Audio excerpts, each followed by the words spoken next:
ऐसा लग रहा है कि लोकतंत्र अब लोकतंत्र नहीं रहा। विपक्ष में ऐसा होने वाला है कि सिर्फ मोदी होगा और वही खुद ही वोट देंगे और खुद ही जीतेंगे। ऐसा अगर चलते रहेगा तो हम लोग तैयारी करने के लिए सर 20 साल लगभग लगता है एक युवा को, और 4 साल का नौकरी देगा सर। 4 साल के बाद फिर युवा कहाँ जाएगा? कहाँ लोकतंत्र को बचाने के लिए अब क्या करना पड़ेगा? लोकतंत्र को बचाने के लिए हम लोग को युवाओं को आगे आना होगा। अच्छा, एक बात बताइए, युवा लोग झंडा लेके अभी रोड पे है कांग्रेस का, राहुल जी के समर्थन में आए हुए हैं।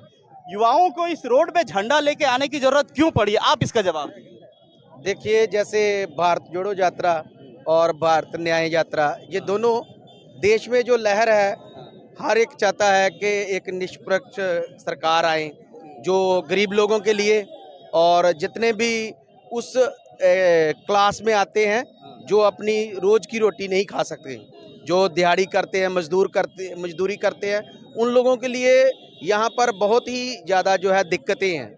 उसको सुनने के लिए वो चाहते हैं कोई ऐसी सरकार हो जो हमारी सीधी बात सुने। लेकिन यहाँ पर जो मुद्दा है वो एम्प्लॉयमेंट का है और अपनी जो रोजी रोटी का है। इसलिए स्टूडेंट को भी पता नहीं है। जैसे आप देख लिए, इंटर करता है, ग्रेजुएट करता है, पोस्ट ग्रेजुएट करता है, उसके बाद में लोग अमेरिका, कनाडा, यूएसए, इंग्लैंड, जिनके पास पैसा है वो जा रहे हैं, जिनके पास नहीं है बिहार, झारखंड, यूपी के सारे नौजवान जो है शिक्षा करते हैं, कुछ सेलेक्ट हो जाते हैं, जो नहीं हो पाते वो अपनी दिहाड़ी मजदूरी करते हैं। ये झंडा लेके इस रोड पे राहुल गांधी जी के न्याय यात्रा में आने की जरूरत क्यों पड़ी आपको? सर सबसे पहले तो हम लोग यहाँ पर स्वेच्छा से आए, और सबसे बड़ी बात है सर बेरोजगारी। हम लोग जैसे कि ग्रेजुएशन करते हैं सर, पीजी कर लेते हैं, उसके बाद अभी जैसे अंकल जी ने बताया कि हम लोग के पास उतना पूंजी नहीं है जो कि हम लोग अपना बिजनेस कर सके, बड़ा विदेश में जाके पढ़ाई कर सके सर। हम लोग निजी घर से रह के पढ़ाई करने वाले छात्र हैं सर, जो कि हम लोग खासकर रेलवे में हम लोग अधिक फोकस किए सर, और रेलवे को निजीकरण करने में लगे हुए हैं सर। तो सबसे बड़ी बेरोजगारी दूर करने वाली रेलवे ही थी, और उसको निजी करने, तो हम लोग इसीलिए सर अपने रोजगार के लिए राहुल गांधी के समक्ष आए सर। राहुल गांधी के समझ रोजगार के लिए। हाँ, अभी देखा होगा कि दिल्ली में जो सरकार थी उसमें मनोज सिसोदिया जो शिक्षा मंत्री थे, वो फिर उनको जेल भेजा गया। फिर संजय सिंह जो कि बहुत अच्छे एमपी थे, उनको भी जेल भेजा गया। फिर बिहार में जो तेजस्वी यादव, उन पे भी ईडी की छापामारी चल रही है। फिर झारखंड में आप लोगों ने देखा कि हेमंत सोरेन के बारे में भी उनको भी 10 बार समन दिया गया, फिर उनको जेल भेज दिया गया। तो ऐसा लग रहा है कि लोकतंत्र अब लोकतंत्र नहीं रहा। विपक्ष में ऐसा होने वाला है कि सिर्फ मोदी होगा और वही खुद ही वोट देंगे और खुद ही जीतेंगे। ऐसा अगर चलते रहेगा तो हम लोगों को, युवाओं को रास्ते पे तो आना होगा। हम लोगों ने 28 तारीख को सीजीएल का एग्जाम दे के आया। 150 क्वेश्चन में मेरा 132 क्वेश्चन सही था। 132 में जनरल क्वालिफाई था, लेकिन जैसे ही घर आया देखा कि एग्जाम कैंसिल हो गया। तो अब बताइए, आप बोलेंगे कि स्वेच्छा से आए, तो हम लोग तो एग्जाम दे के पढ़ाई कर रहे थे। तो इसमें मतलब इसमें सबसे बड़ा दिक्कत कहाँ है कि एग्जाम रद्द करने में? झारखंड सरकार, केंद्र सरकार कहाँ क्या है? यहाँ पे देखिए, झारखंड सरकार एग्जाम ले रही थी, लेकिन जो वो कॉन्ट्रैक्ट मिला था वो तो टाटा टीसीएस ग्रुप का, वो तो सेंट्रल लेवल पे है। तो उनकी कहीं ना कहीं तो कमी है ना, कि जो राज्य भर में जितने भी एग्जाम होते हैं वो कैसे कैंसिल हो जाते हैं। जैसे कि वोट का हम लोग चुनाव देखते हैं, 25 दिन से मीडिया लगी रहती है कि exit poll, exit poll, exit poll, और 24 घंटे के अंदर में एग्जिट पोल पूरा क्लियर हो जाता है। वोट भी आज तक कहीं नहीं देखा होगा कि वोट जो होता है हम लोगों का वो कहीं भी गलत होता है या फिर वहाँ पे स्थगित किया जाता है। लेकिन एग्जाम देखते हैं हम लोग 1 से 2 दिन में देखते हैं कि कैंसिल हो जाता है। ये तो युवाओं के लिए बहुत ही गलत होगा ना। तो हाँ, तो एक समय ऐसा आ जाएगा कि विपक्ष के कोई भी नहीं नेता रहेंगे। अगर इसी तरह अगर ईडी अगर लगी रहेगी सारे विपक्ष के नेताओं को जेल भेजने में, तो ईडी बराबर बीजेपी, सिंपल सा बात है। तो कहाँ से विपक्ष में कोई रहेगा? अगर कोई लड़ ही नहीं सकेंगे तो कैसे लोकतंत्र हमारा देश रहेगा? लोकतंत्र को बचाने के लिए अब क्या करना पड़ेगा? लोकतंत्र को बचाने के लिए हम लोग को, युवाओं को आगे आना होगा, ताकि सही नेता करें।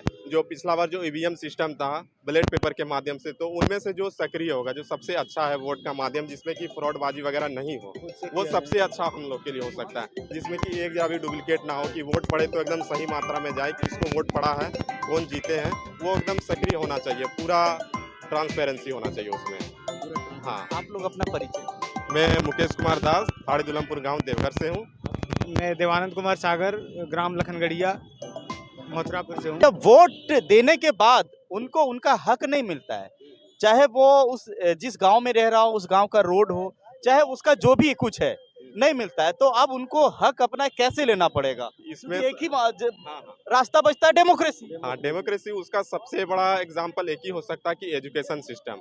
इंडिया का एजुकेशन सिस्टम, और जब तक हेल्थ फैसिलिटी जब तक अच्छा नहीं होगा, क्योंकि एजुकेशन में अगर हर बच्चा अगर पढ़ लिख लेगा तो वो समझदार हो सकता है किसको वोट देना चाहिए, नहीं देना चाहिए, वो सबसे अच्छा होगा। यहाँ पे क्या होता है ना कि अगर कल चुनाव है तो गाँवों में, मुखिया में, जैसे कि शहरों में छोटे जगह पे कि कुछ पैसे कहीं बांट दिए जाते हैं, तो कहीं कुछ खाने पीने का इंतजाम किया जाता है, रात भर किया जाता है, रात को खाते पीते हैं, सुबह जाके वोट देते हैं। लेकिन उनको झेलना पड़ता है स्टूडेंट को 5 साल के लिए कि जॉब वगैरह नहीं मिलती है। फिर जैसे कि अभी बजट पेश होता है तो हर साल के बजट में देखेंगे कि धीरे-धीरे जो टैक्स वगैरह रेट है वो सबसे ज़्यादा बढ़ते जा रहा है ना? ये सब। तो ये बातें हैं, यानी डेमोक्रेसी में जनता को क्या करना चाहिए? मतलब जब लोकसभा का जो चुनाव होगा 2024 में, उनको सही, नज़दीक है, 1 डेढ़ हाँ, महीना बहुत 1 डेढ़ महीना नहीं दिखा, तो उनको सही तरीके से वोट देना चाहिए, सही नेता को, ताकि एक बार जैसे कि 2014 से 18 फिर 22, यानी कि 10 साल से तो ज़्यादा हो चुका है बीजेपी की। लेकिन हम लोग जो उम्मीद के साथ दिए थे, हम लोग ही जितने भी जनता हैं, SC ST लोग हो, OBC हो, जनरल जो भी लोग हैं, सारे लोगों ने बीजेपी को इसीलिए वोट दिया था कि क्योंकि उन्होंने कहा था कि 2 करोड़ साल में जॉब मिलेगी, हेल्थ सिस्टम पे काम करेंगे, सब चीज़ पे। हम लोग बहुत खुश थे कि उनको वोट दिए हैं।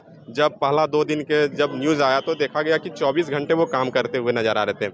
मात्र 2 से 3 घंटे कभी-कभी सोते थे, कभी 22 घंटा, कभी 20 घंटा। तो हम लोग को बहुत खुशी हुआ था कि नरेंद्र मोदी बहुत अच्छा काम करेंगे। लेकिन उनके बाद देखे कि धीरे-धीरे जैसे कि जॉब वगैरह में, जैसे कि इंडियन आर्मी अभी देखे होंगे कि जो अग्निवीर, उनमें 20 सालों का जॉब रहता था। लेकिन अब क्या है कि 4 साल बढ़ा दिया गया।